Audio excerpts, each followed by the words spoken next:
যারা ভেবেছিলেন যে ভারত হয়তো পাকিস্তানে আক্রমণ করবে না অথবা ভারত পাকিস্তানের মধ্যে কোনো যুদ্ধই হবে না, শুধুমাত্র উত্তেজনার মধ্য দিয়ে এই বিষয়গুলো শেষ হয়ে যাবে, তাদের সকল জল্পনা কল্পনার অবসান ঘটিয়ে অবশেষে ভারত পাকিস্তানের 9টি জায়গায় হামলা করেছে। কোনো কোনো সূত্রে বলা হচ্ছে যে 6টি স্থানে হামলা করা হয়েছে, তার মধ্যে পাকিস্তান নিয়ন্ত্রিত কাশ্মীর এবং পাকিস্তানের আহমেদাবাদ সহ আরও মোট 6টি জায়গায় হামলা করা হয়েছে এবং পাকিস্তান থেকেও সেইভাবে বলা হচ্ছে।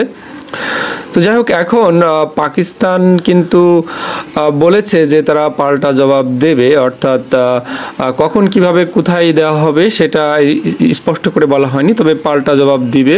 এবং ইতিমধ্যে কয়েকটা সোর্স থেকে আমরা জানতে পেরেছি যে গোলাগুলি অলরেডি শুরু হয়ে গিয়েছে, পাকিস্তান থেকে গোলাবর্ষণ করা হয়েছে, কামানের গোলাবর্ষণ করা হয়েছে, এমনটাও জানতে পারছি আমরা। তবে যুদ্ধ মোটামুটি শুরু হয়ে গিয়েছে, এটা নিশ্চিত। এবং এই যুদ্ধের ফলাফল সেটা কিন্তু পুরো এই এশিয়া মহাদেশে ছড়িয়ে পড়বে। আমার মনে একটা প্রশ্ন আসছিল, যদি এই মুহূর্তে পাকিস্তান দাবি করে যে তারা বাংলাদেশের ভূমি ব্যবহার করতে চায় ভারতে আক্রমণের জন্য, তাহলে বাংলাদেশের পজিশন কি হবে?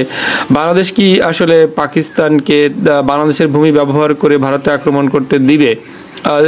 জানি না কি হবে আসলে। তবে ভারত বলেছে, দাবি করেছে যে তারা কোনো সামরিক স্থাপনায় হামলা করেনি, তারা শুধুমাত্র যে জঙ্গি ঘাঁটিগুলোকে নির্দিষ্ট করে টার্গেট করে সেখানে হামলা চালানো হয়েছে এবং এখানে তারা যথাসম্ভব চেষ্টা করেছেন যাতে সামরিক বা বেসামরিক মানুষ হতাহত না হয়, শুধুমাত্র জঙ্গি স্থাপনাগুলোকে টার্গেট করেই তারা হামলা করেছে। কিন্তু পাকিস্তানের পক্ষ থেকে দাবি করা হয়েছে যে কমপক্ষে 6 জন বা 3 জন শিশু মারা গিয়েছে, আরও অনেকে আহত হয়েছে, এরকমটা দাবি করা হয়েছে।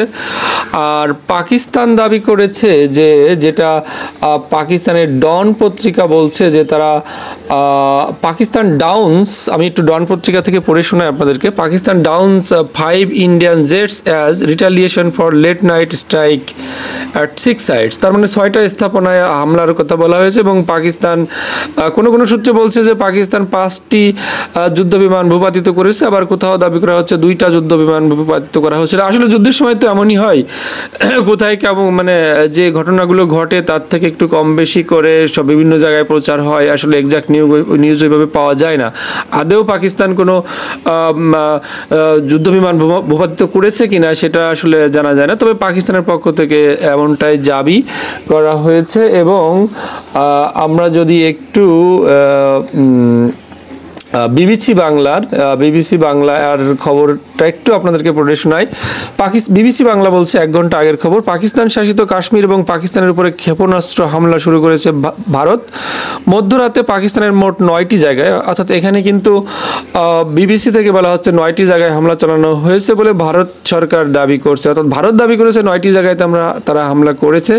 এদিকে ভারতের সেনাবাহিনী তাদের এক্স হ্যান্ডেলে দেওয়া এক পোস্টে দাবি করেছে ভারত শাসিত কাশ্মীরে পুঞ্জ রাউজি এলাকায় কামান হামলা, গলিতে কামান থেকে গোলা নিক্ষেপ করেছে পাকিস্তান, এমনটা বলা হয়েছে।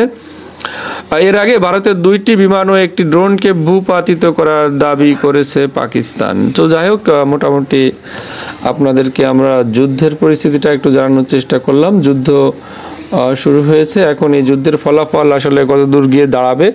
ভারত থেকে দাবি করা হয়েছে যে এই যুদ্ধটা মানে এই আক্রমণটা শুধুমাত্র সন্ত্রাসী যে আস্তানাগুলো ছিল সেখানে টার্গেট করা হয়েছে, এর পরবর্তীতে অন্য কোনো জায়গায় এই হামলাটা আর করা হবে না। কিন্তু যদি কিনা পাকিস্তান থেকে কোনো জবাব না দেওয়া হয় তাহলে ভারত দাবি করেছে এরপর থেকে তারা আর হামলা করবে না। এখন যদি পাকিস্তান থেকে এর পরবর্তী অ্যাকশান কিভাবে নেওয়া হবে তার উপরে নির্ভর করবে যে ভারত পরবর্তী আর কি পদক্ষেপে যাবে। মোটামুটি এই হচ্ছে ব্যাপার। তো মূল কথা হচ্ছে যে এই যুদ্ধের বা এই যে একটা সংঘাতময় পরিস্থিতি, এর প্রভাব কিন্তু পুরো দক্ষিণ এশিয়ায় ছড়িয়ে পড়বে, এটার কোনো ভুল নেই।